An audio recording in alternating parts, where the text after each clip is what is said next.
L'autre jour, je parlais avec un mec qui faisait du trading et on a parlé d'à quel point les émotions et ta capacité en fait tout simplement à gérer tes émotions était hyper importante dans ce domaine-là. Moi personnellement, je me suis déjà un petit peu intéressé à ça, de près ou de loin. Je suis jamais vraiment rentré dedans, mais c'est vrai que c'était un truc que j'avais pas mal entendu parler du fait que tu dois contrôler tes émotions encore plus dans le trading. Mais en fait, je voulais parler que tu dois en fait contrôler tes émotions dans la majorité des choses et même je dirais tout le temps en fait. Les émotions, c'est quelque chose de cool parce que ça te permet de ressentir quelque chose, ça te permet d'avoir l'impression d'être en vie finalement, tu vois, si je puis dire. D'une certaine manière, ça t'empêche de prendre les décisions qui sont rationnelles, les meilleures décisions. Je vais vous donner un exemple que j'ai réfléchi en fait, un exemple qui m'a fait réfléchir. Imaginez que Elon Musk rate sa première entreprise, rate son premier, je crois que c'était PayPal, la première chose qu'il a fait. Imaginez, il aurait raté PayPal. Ça se serait pas bien placé, ça se serait bien passé. Bon, connaissant Elon Musk, il aurait sûrement continué, il aurait sûrement essayé de faire autre chose. Mais dans le cas où ça aurait pas marché, qu'est-ce que ses émotions, rationnellement, pour un humain normal, auraient dit à ce mec-là? Bah, tout simplement, ses émotions lui auraient dit mec, t'as fait ça, ça a échoué, ça vaut pas le coup, arrête, lâche ça, tu vois. Mais sauf que si tu prends d'un point de vue où c'est ton cerveau qui réfléchit et pas tes émotions, vraiment c'est ton intelligence, tu peux te dire ok, ça se trouve j'ai pas eu de chance, ça se trouve j'ai fait tel truc mal, et tu peux comprendre tes erreurs plutôt que de juste te laisser influencer par finalement l'action qui s'est produite. L'action en question c'était que tu n'as pas réussi ce que tu voulais réussir. Et bien tout simplement en réfléchissant avec ton cerveau, tu peux te dire oui mais si je réessaye en changeant ça, c'est sûr que ça va marcher. Réussir à se déconnecter littéralement de cette partie de nous pardon, qui nous envoie toujours à réfléchir sous l'impulsivité en fait. Vous voyez, quand tu as une émotion, que ce soit du bonheur, que ce soit de la tristesse ou de l'énervement, peu importe, tu vas agir spontanément. Tu vois, tu vas pas forcément réfléchir. Tu vas pas réfléchir à ce que tu vas dire. Tu vas pas réfléchir à ce que tu vas faire. Imagine, je sais pas, tu te fais accoster par un mec dans la rue. Si tu es énervé, tu peux peut-être le frapper direct. Bah, cette décision n'est peut-être pas la meilleure, tu vois. Pour autant, tu vas peut-être le faire parce que, justement, tu vas laisser tes émotions prendre le dessus. Et c'est là que c'est important d'avoir un certain détachement envers en fait tout ce qui se passe. Parce que si tu laisses la totalité des événements de ta vie t'abattre petit à petit, jouer sur tes émotions, faire en sorte que tu deviens en fait quelqu'un, je peux dire d'irritable, parce que moi le premier, je sais que quand il y a énormément de choses négatives qui m'arrivent, je suis le premier à devenir irritable. Mais en fait, il faut essayer de devenir quelqu'un qui globalement est détaché. Je n'irai pas jusqu'à dire stoïque, parce que globalement stoïque c'est se dire que rien ne compte réellement. J'aime pas trop me dire que rien ne compte réellement, mais juste tu vois se dire que tu es en capacité de prendre une décision qui est meilleure pour toi en fait. Plutôt que de simplement laisser le bateau te porter, laisser le courant te porter, tu vois, et rester sur ce bateau-là, tu peux juste changer de bateau avec un bateau qui essaye de résister un peu le courant. Parce que imagine qu'au bout du courant, c'est littéralement une cascade, tu te pètes la gueule, bah forcément tu préfères résister au courant, tu vois, tu préfères repartir dans l'autre sens. Et donc, la majorité des gens laisseront toujours leurs émotions prendre le dessus, et moi le premier, j'étais énormément comme ça. J'avais tendance à, quand j'étais énervé, pleurer, ou même quand j'étais triste, pleurer très vite. Alors c'est pas mal de pleurer, loin de là, hein, vraiment, je ne vais pas vous rentrer cette idée dans la tête, mais simplement vous dire que parfois tu as besoin de montrer que tu n'as pas d'émotion, que quelque chose ne te fait rien. Et je sais pas, imagine que tu reçois une insulte ou quoi, il faut réussir à rester stoïque, tu vois. Je vais prendre un exemple très simple, mais l'autre fois il y a un commentaire, il m'a vraiment énervé. J'ai insulté le mec. Et en fait, d'un point de vue rationnel, c'est pas bien que j'insulte le mec. Genre, ça n'apporte rien de positif à la société, et c'est pas, même pour moi, c'est pas une bonne décision en général, tu vois. Pour autant, sur le moment, ça m'a fait du bien. Et il faut réfléchir à, si tu cèdes à tes émotions, est-ce que ça te fait du bien sur le moment? Mais est-ce que tu préfères, en fait, être bien sur le moment, mais regretter potentiellement cette décision plus tard? Ou tu te sens pas très bien sur le moment parce que tu dois prendre sur toi, parce que tu dois passer outre d'un truc qui t'énerve réellement ou d'un truc qui te rend réellement triste, mais sur le long terme, ça te permet d'avancer correctement.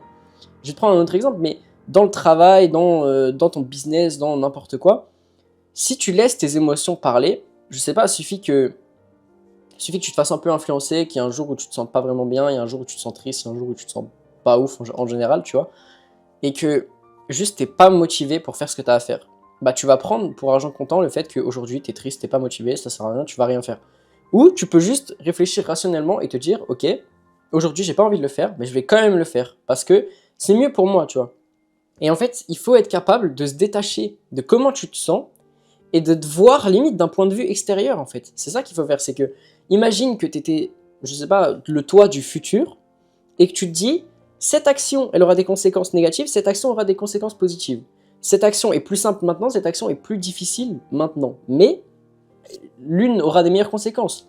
Bah, il faut réussir à te voir comme le toi du plus tard qui regrettera de ne pas avoir fait l'action qui apportera du positif dans le futur. Et en fait, souvent, quand tu réagis par ces émotions, ça se transmet, chez l'humain en tout cas, par des troubles du comportement alimentaire, des troubles du comportement en général, des gens qui pleurent très facilement, de l'hypersensibilité, tout ce genre de choses, vous voyez. Et en fait, je pense que ces troubles peuvent être réglés, entre guillemets, assez facilement, même si c'est un peu plus complexe que ça, si ces gens-là apprennent à se détacher des choses. Parce que souvent, c'est des gens qui sont très très attachés à tout. C'est des gens qui sont très très stressés, qui sont en fait vraiment trop à fond, qui vivent les choses en x10. Et bon, forcément, mon conseil, ça va vous paraître très difficile et ça peut peut-être paraître même impossible, mais il faut apprendre à se détacher des choses en fait. Quand tu te détaches des choses, tout paraît plus simple. Quand tu portes pas spécialement d'attachement à, je sais pas, ça peut être n'importe quoi, tu vois, à ton travail, aux gens autour de toi, bah tout ce qui va se passer va moins t'influencer, va moins te faire de mal, tu vois. Alors, forcément, tu vivras peut-être aussi les choses positives en moins grande, mais quand tu n'attends rien, tu vois, quand tu n'attends rien de personne, quand tu n'attends rien de ce que tu fais, bah généralement, tu auras toujours plus de positif que de négatif, parce que finalement, le négatif, si un truc marche pas, bah tu t'en fous un peu, tu vois. Et c'est là, tout est là dans l'importance de réussir à s'éloigner un petit peu des choses, de prendre du recul et de réfléchir de manière posée, en fait. Et je pense que ça, c'est vraiment une caractéristique de quelqu'un qui est vraiment très établi, d'une personne qui est vraiment très respectable, c'est qu'en toutes circonstances, elle arrive à garder son calme et à prendre les meilleures décisions pour soi. Tu vois, quand un mec débat, souvent tu vas voir qu'il est faible parce que si tu n'es pas d'accord avec lui, il va commencer à s'énerver. Il va commencer à tout faire pour te faire rentrer son point de vue et non, t'es un connard, t'as tort, etc. Il va te lâcher tous les arguments de merde.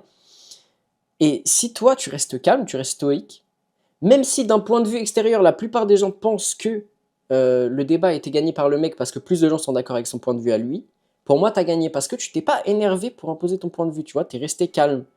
Et en fait, la capacité de rester calme en toutes circonstances, pardon, elle est géniale parce que, alors ça a des répercussions sur le fait déjà de ton taux de cortisol. Vous allez me dire, oui, mais on s'en branle. Non, parce qu'en fait, ton taux de cortisol te permet, s'il est plus faible, te permet de mieux dormir, d'avoir une meilleure testostérone, donc une meilleure récupération, des meilleures hormones, tu te sens mieux, moins stressé, etc. au quotidien. Alors que si, tu vois, tu te laisses tout le temps entraîner par tes émotions, tu n'arrives pas à rester calme et distant, et ben en fait, justement, ce taux va augmenter et ça va avoir des répercussions négatives. Alors attention, c'est important que le taux de cortisol augmente quand même, notamment le matin, pour pouvoir te permettre de te réveiller. Ça, c'est scientifique. Mais je te parle pas d'une grosse augmentation comme, en gros, si tu pourrais avoir un gros stress qui pourrait être causé par de l'énervement, de la tristesse ou de la haine ou tout ce que tu veux, tu vois. Donc, les émotions négatives, c'est cool, mais en fait, la capacité vraiment à tout ignorer ou alors à vraiment les utiliser pour en faire quelque chose de positif, c'est des choses qui sont très difficiles à maîtriser. Et moi, le premier, j'en suis pas encore capable. Moi, le premier, ça m'arrive encore de m'énerver pour des trucs complètement stupides. Et moi, le premier, ça m'arrive d'agir sous le coup du stress, sous le coup de tel truc. Je vais faire quelque chose que je regrette. Pour autant, je pense que la meilleure solution, la meilleure chose vraiment à faire, c'est d'essayer d'apprendre à être plus calme dans ton quotidien, à moins te stresser pour tout et à juste laisser les émotions en dehors, tu vois. De réussir à tout le temps, comment dire, comprendre ce que tu veux faire et de sélectionner intelligemment les meilleures actions, les meilleures réflexions que tu peux te faire, plutôt que de juste, tu vois, penser à quelque chose de négatif ou te laisser entraîner par ton émotion. Je sais pas, imagine, bah, j'ai pris l'exemple plus tôt, mais imagine t'es pas motivé pour faire des choses, bah réfléchir rationnellement à est-ce que ça va pas avoir des conséquences. Imagine, t'as pas trop d'argent, t'as pas envie d'aller au taf le matin, du coup tu vas pas, bah, tu vas pas toucher ta paye à la fin du mois, tu vois, et donc ça va te faire chier. Donc voilà, c'est important de se comprendre aussi, de se comprendre parce que tu dois comprendre quelles émotions tu ressens et ça je pense que la plupart des gens n'en sont même pas capables parce qu'en fait on nous dit pas vraiment de nous comprendre, on dit d'essayer de comprendre les autres tout le temps mais on se comprend, si on se comprend pas soi-même, comment veux-tu qu'on comprenne les autres? Comment veux-tu qu'on prenne en compte ce que eux ils ont vécu si nous on peut pas prendre en compte ce que nous on vit, ce que nous on a vécu et ce que nous on est à l'heure actuelle, tu vois. Il y a tellement de paramètres, de choses qui vont faire que tu peux te sentir d'une certaine manière que c'est très difficile d'ignorer ça. Et comme j'ai dit, moi le premier, j'y arrive pas encore. Mais je pense que si tu veux devenir une meilleure personne, c'est important de travailler dans cette optique-là. Tout simplement cette optique de devenir meilleur et de pas se laisser influencer par toutes ces émotions. Parce que, en fait, tout simplement, si tu deviens quelqu'un qui se laisse influencer par ses émotions, bah, tu deviens indirectement faible. Parce que tu vas probablement faire des décisions qui sont plus faciles pour toi, mais qui vont te causer du tort dans le futur. Bref, merci de m'avoir écouté, les gars. Si vous voulez m'aider, voilà, n'hésitez pas.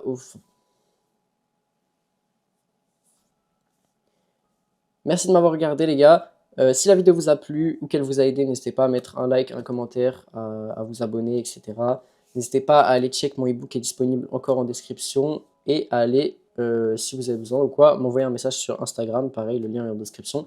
Merci à tous de m'avoir écouté et puis je vous dis à demain pour une prochaine vidéo.